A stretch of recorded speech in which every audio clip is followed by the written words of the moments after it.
ሰላም ተማሪዎች እንደምን አላችሁ? አሰፋ ነኝ ከእንጓን አካዳሚ። አሁን የምናየው የ12ኛ ክፍል ዩኒት 6 ክፍል 2 ነው። ክፍል 1 አይተናል። ዩኒት 6 ክፍል 1 ባለፈው አይተን ነበረ።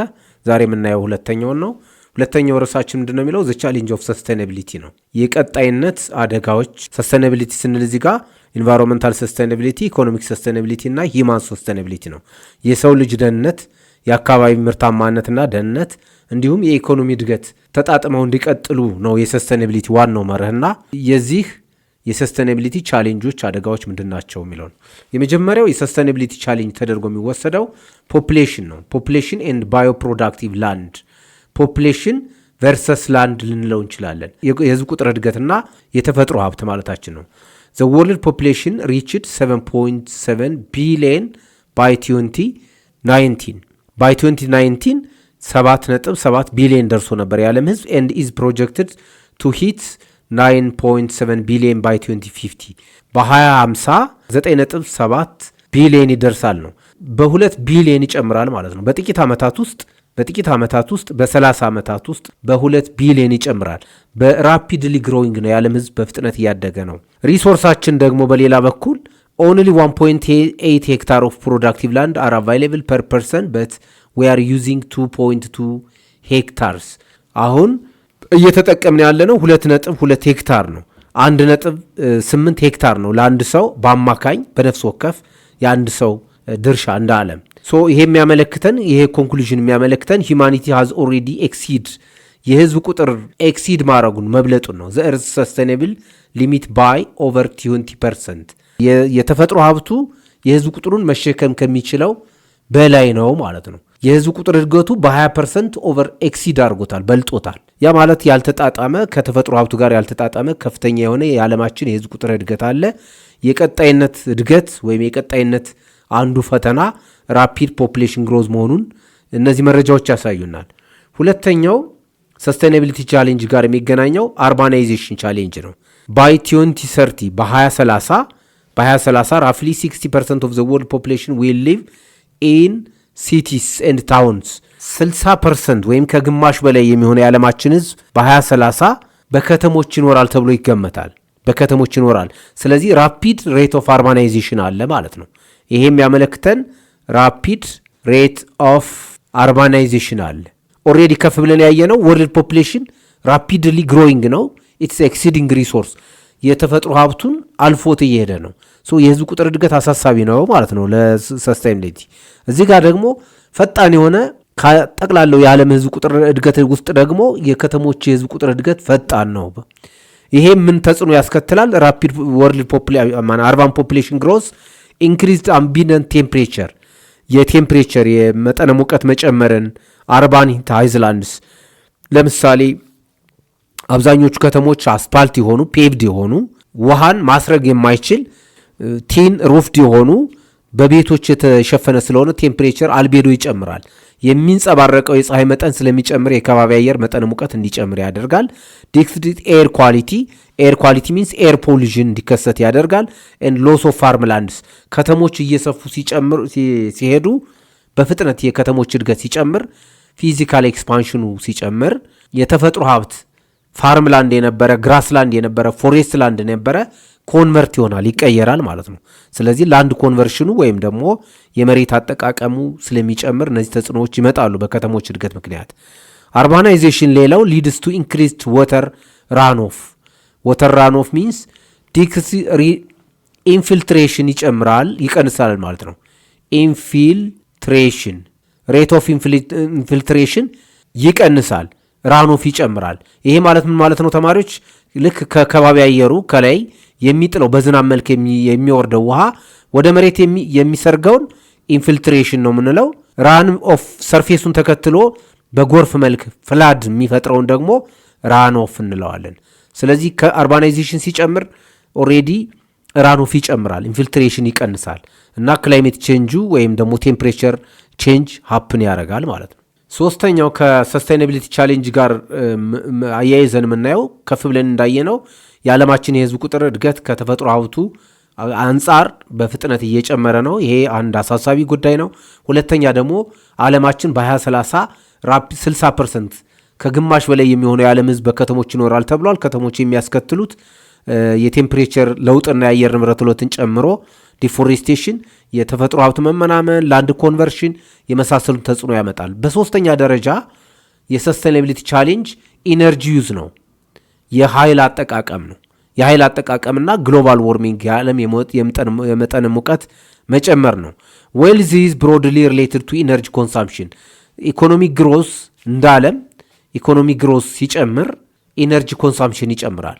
ያ ማለት ይሄ ኮመርሻላይዜሽን፣ ኢንዱስትሪያላይዜሽን፣ የኢንዱስትሪ መስፋፋት፣ የኮሜርስ መስፋፋት፣ የትራንስፖርቴሽን ኮሚኒኬሽን ሲጨምር የሰው ልጅ በከፍተኛ ሁኔታ ዩዝ ኦፍ ፊውልስ ከፍተኛ ደረጃ ላይ ጥቅም ላይ ይውላሉ። ኢነርጂ ኮንሳምፕሽን ይጨምራል ማለት ነው። ይሄ ለምሳሌ ኤሌክትሪሲቲ ኦቨር 1/3 ኦፍ ሂማን ኢንዲዩስድ ግሪን ሃውስ ጋዝስ ካም ፍሮም በርኒንግ ኦፍ ፎሲል ፊውልስ ፎር ኤሌክትሪሲቲ። የኤሌክትሪክ ኃይል ጄኔሬሽን ብንመለከት ሁለት አይነት ሶርሶች ነው ያሉት ተማሪዎች እንደምንረዳው። አንደኛ ናቹራሊ ሪኒዌብል ከሆኑ ታዳሽ ከሆኑ ከውሃ፣ ከንፋስ፣ ተርማል ኢነርጂ፣ ሃይድሮተርማል ኢነርጂ፣ ሃይድሮ ፓወር ኢነርጂ፣ ዊንድ ኢነርጂ፣ ጂኦተርማል ኢነርጂ መሳሰሉት ታዳሽ የኃይል ምንጮች አሉ። ሁለተኛ ደግሞ ኢታዳሽ የኃይል ምንጮች እንደ ፎሲል ፊውልስ ኦይል፣ ናቹራል ጋዝ እና ፔትሮሊየም ማለታችን ነው። ሶስቱን ነው የተፈጥሮ ጋዝ፣ ፊውል እና ኦይል ነዳጅ፣ የነዳጅ ዘይት ማለታችን ነው። እዚህ ላይ ኤሌክትሪሲቲ አጠቃቀም እየጨመረ ሲሄድ በሰው ልጅ በህዝብ ቁጥር ምክንያት የፎሲል ፊውልስ አጠቃቀም እየጨመረ ይሄዳል። ይሄ ደግሞ መልሶ ክላይሜት ቼንጅ እና ግሎባል ዎርሚንግ ስለሚያስከትል ሰስቴናቢሊቲ ቻሌንጅ ይሆናል ማለት ነው። ግሩፕ ኦፍ 38 ሜምበር ካንትሪስ ኦይል ኤክስፖርቲንግ ካንትሪስ ነዳጅን ወደ ውጭ ኤክስፖርት በማድረግ አብዛኞቹ የአረብ ሀገራት፣ መካከለኛው ምስራቅ ያሉ እንደ ሳውዲ አረቢያ፣ ዩናይትድ አረብ ኤሚሬትስ፣ ባህሬን፣ ኳታር የመሳሰሉት ሌሎችም እንደ ሩሲያ፣ አውስትራሊያ፣ ዩናይትድ ስቴትስ ከፍተኛ የነዳጅ ክምችት አላቸው። እንደ ናይጄሪያ፣ እነ ሊቢያ አላቸው። በእርግጥ እነዚህ ሀገሮች ለምሳሌ 38 የሚሆኑት ዛት ኮላቦሬት ኦን ግሎባል ኢሹ ላይክ ኢነርጂ ኤንድ ሬዚደንሻል ዩዝ። እነዚህ ሀገሮች ኢነርጂው በአግባቡ ፎሲል ፊውልስ በአግባቡ ጥቅም ላይ ካልዋለ ሊያልቅ ስለሚችል መልሶ የሰስቴናቢሊቲ ቻሌንጅ የክላይሜት ቼንጅም ራሳቸው ኢኮኖሚያቸውም ላይቀጥል ይችላል ማለት ነው። በተለይ ኦይል ኤክስፖርቲንግ ካንትሪስ ከፍ ብለን ተማሪዎች እዚህ ላይ ማስተዋል ያለብን 3 የሰስቴናቢሊቲ ቻሌንጆችን አይተናል። የመጀመሪያው ወርልድ ፖፑሌሽን ግሮዝ ነው። ሁለተኛው ሬት ኦፍ አርባናይዜሽን ነው፣ ራፒድ አርባናይዜሽን ነው። ሶስተኛው ኢነርጂ ዩዝ ነው። በተለይ ፎሲል ፊውል ኢነርጂ ዩዝ ፎር ኤሌክትሪክ ጄኔሬሽን የኤሌክትሪክ ኃይል ለማመንጨት የፎሲል ፊውሎችን በስፋት የሰው ልጅ መጠቀሙ ነው እንደ ስጋት የሚታየው ማለት ነው። የመጨረሻውና አራተኛው የሰስቴናቢሊቲ ቻሌንጅ ሰስቴናቢሊቲ ከፍ ብለን በመግቢያችን እንደገለጽ ነው ሂማን ሰስቴናቢሊቲ፣ ኢኮኖሚክ ሰስቴናቢሊቲ፣ ኢንቫይሮንመንታል ሰስቴናቢሊቲ ነው። ቀጣይነት ያለው ልማት ወይም እድገት ማለት እንደ ዓለም በአጠቃላይ ዋናው መርሁ የሰው ልጅ ደህንነት እና ብልጽግና፣ የተፈጥሮ ሀብት ጥበቃ እና የኢኮኖሚ እድገት ሶስቱ ተጣጥመው መሄድ አለባቸው ነው። ሶስቱ እንዳይጣጣሙ የሚያደርግ ነገር ሲፈጠር ሰስቴናቢሊቲ ቻሌንጅ ብለን መውሰድ እንችላለን። ሶስቱን አይተናል። የመጨረሻው ወተር ስኬርሲቲ ነው። የውሃ ለፕሮዳክሽን ለኮንሳምፕሽን የሚሆን የውሃ እጥረት ነው የዓለማችን ሌላው ፈተና። 1 in 6 ሚንስ 1/6 1 in 6 ፒፕል ለአክሰስ ቱ ሴፍ ድሪንኪንግ ዋተር እንደ ዓለማችን በእርግጥ ተማሪዎች 5 ውቅያኖሶች አሉ፣ ትልልቅ ባህሮች አሉ እንደ ፓሲፊክ ኦሽን፣ አትላንቲክ ኦሽን፣ ሜዲትራኒያን ሲ፣ ሬድ ሲ ወንዞች፣ ሐይቆች ተደማምረው 75% የሚሆነው የላይኛው የመሬት ክፍል በውሃ የተሸፈነ ነው። ይሄን እናውቃለን። 70% የሚሆነው እንደዛም ሆኖ ግን አብዛኛው ወተር ሳልት ወተር ነው። የላይኛውን የመሬት ክፍል የሸፈነው የውቅያኖስ የባህሮችና ውቅያኖሶች ጨዋማ ስለሆኑ ጨዋማ ያልሆነ ውሃ እጥረት ዓለማችን አለባት እና 1/6 የሚሆነው የዓለማችን ሕዝብ ንጹህ የመጠጥ ውሃ አቅርቦት የለውም። ሊሚትድ ሰፕላይ ነው ማለት ነው። ሴፍ ድሪንኪንግ ፍሬሽ ወተር ማለት ነው። ይሄ ፍሬሽ ወተር ተቃራኒው ሰልት ወተር ነው የሚሆነው። ተቃራኒው ሰልት ወተር ነው። ሊሚትድ ሰፕላይ ነው። ኦንሊ 0.3% ኦፍ ዘ እርስ ወተር ኢዝ ኢዝሊ አክሰሰብል። ከዚህ ውስጥ ደግሞ ከፍሬሽ ወተር ውስጥ 0.3 አልሞላም ተማሪዎች 0.3% ብቻ የሆነው የሰው ልጅ ማግኘትና መጠቀም የሚችለው ይሄም ብቻ ነው። የት ናቸው ነው? እነዚህ ሪቨርስና ሌክስ ናቸው። ፍሬሽ ወተር ኤግዚስት የሚያደርገው የት ነው የሚል ጥያቄ ብናነሳ አንደኛ አንደርግራውንድ ነው፣ የከርሰ ምድር ውሃ ነው። ለምሳሌ አብዛኞቹ ኢትዮጵያ ደጋማ ተራራማና ደጋማ አካባቢዎች በቂ ዝናብ ያላት ሀገር ስለሆነ ብቆፍሩ ውሃ ታገኛላችሁ። ይሄ አንደርግራውንድ ወተር ነው፣ ፍሬሽ ነው። ሁለተኛው ከፍተኛ ፍሬሽ ወተር የሚገኘው ወደ ዋልታዎቹ አካባቢ ነው፣ ግላሽየርስ አካባቢ የበረዶ ግግር በረዶ ነው። ስለዚህ ወደ ዋልታዎቹ አካባቢ ደግሞ አብዛኛው የዓለም ሕዝብ እየኖረ አይደለም፣ አይኖርም። ከፍሬሽ ወተሩ ውስጥ ራሱ ለሰው ልጅ ቅርብ የሆነው አክሰሰብል የሆነው 1% በታች ነው። 0.3% ነው። ወተር ስኬርሲቲ የዓለማችን ሌላው ፈተና ነው። የከተሞች እድገት፣ የግብርና ምርታማነት፣ ንጹህ የመጠጥ ውሃ አቅርቦት የመሳሰሉትን ለኢንዱስትሪ ሰው ልጅ መጠቀም ያለበት የውሃ አቅርቦት እጥረት አለ ማለት ነው። ካንትሪስ ወተር ስኬርስ አንድ ሀገር የውሃ እጥረት አለበት ተብሎ የሚወሰደው ኢፍ ኢት ኢዝ አኑዋል ሪኒዌብል ፍሬሽ ወተር ሰፕላይ ኢዝ ለስ ዛን 1000 ሜትር ኪዩቢክ ፐር ካፒታ ነው።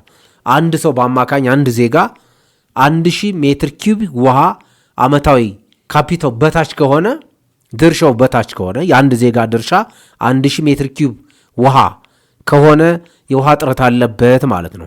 ለምሳሌ ይህንን ኮንሰፕት ለመረዳት ተማሪዎች እናንተ የምትኖርበት እኔ የምኖርበት እናንተ የምትኖርበት ከተማ ላይ ወይም ደግሞ መንደር ላይ ያሉ ሰዎች በቀን 2 ጊዜ ሻወር ቢወስዱ ሁሉም ሰዎች የሚፈልጉትን ያህል ቢጠቀሙ በቂ ውሃ የለም ነው። ተማሪዎች የዕለቱን ትምህርታችን ከማጠናቀቃችን በፊት የክለሳ ጥያቄዎችን እንሰራለን። የመጀመሪያው ጥያቄ የሚለው ካንትሪ ኢዝ ኮንሲደርድ ወተር ስኬርስ አንድ ሀገር የውሃ እጥረት አለበት የሚባለው ዌን ኢትስ ፐር ካፒታ ፍሬሽ ወተር ሰፕላይ ኢዝ ቢሎው አማካኝ የነፍስ ወከፍ የውሃ አቅርቦቱ ከስንት በታች ሲሆን ነው። የፋክት ጥያቄ ነው። 500 ሜትር ኪዩቢክ ወተር፣ 1000 ሜትር ኪዩብ ወተር፣ 2000፣ 5000 ዚ አንሰር ኢዝ ፋክት የፋክት ጥያቄ ስለሆነ ከ1000 ሜትር ኪዩቢክ ውሃ በታች ሲሆን ነው። ሁለተኛው ጥያቄ ዋት ኢዝ ዘ ፕራይሜሪ ሶርስ ኦፍ ካርበን ዳይኦክሳይድ ዌን ጀነሬቲንግ ኤሌክትሪሲቲ ፍሮም ፎሲል ፊውልስ ከፎሲል ፊውልስ ላይክ ኦይል፣ ናቹራል ጋዝ የመሳሰሉት ላይ የሚመነጭ ከፎሲል ፊውልስ የትኛው ነው ሶርስ ኦፍ ካርበን ዳይኦክሳይድ ዌን ጀነሬቲንግ ኤሌክትሪክ ፍሮም ፎሲል ፊውሎችን ተጠቅመን ኤሌክትሪክ ስናመነጭ ካርበን ዳይኦክሳይድን ዋናው ምንጭ ማን ነው እያለን ነው። ሃይድሮካርበንስ፣ ናይትሮጅን፣ ኦክሲጅን፣ ሄሌም። መልሳችን ሃይድሮካርበንስ ነው የሚሆነው ማለት ነው። ምክንያቱም ሃይድሮካርበንስ አር ሪሌትድ ቱ በኬሚስትሪ እውቀታችሁ ትረዱታላችሁ ከፎሲል ፊውልስ ጋር የተገናኘ ስለሆነ።